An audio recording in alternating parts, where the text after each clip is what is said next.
Well, we cannot go back to industrial unionism.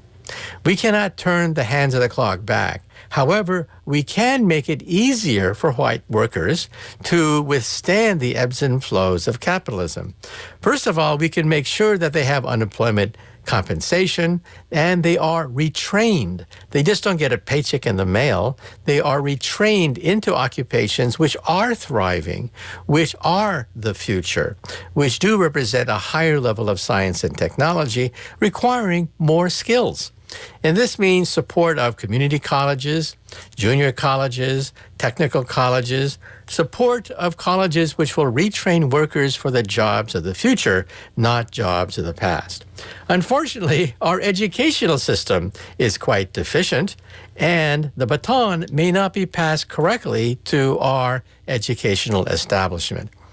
Realize, for example, that at the high school level, we have one of the worst educational systems known to science. It turns out that our students score dead last for the last 20 years in almost every international competition in science and mathematics.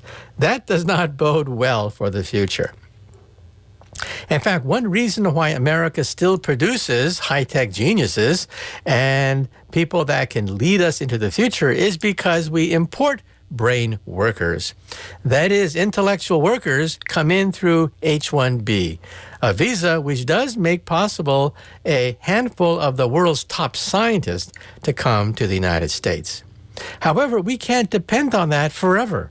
50% of Silicon Valley, for example, is foreign-born. That's right, 50% is foreign-born. Nationwide, 50% of our physicists, our PhD physicists, are foreign-born.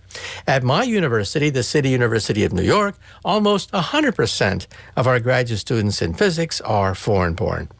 We cannot rely on this forever. We're going to have a major overhaul in our educational system, because our educational system does a very good job educating students to live in the world of 1950. The only problem is we don't live in 1950 anymore. So our educational system is not totally defunct. It does create workers that are very fit to work in the world of 1950. But since we don't live in 1950 anymore, it means we have to have a major overhaul in our educational system.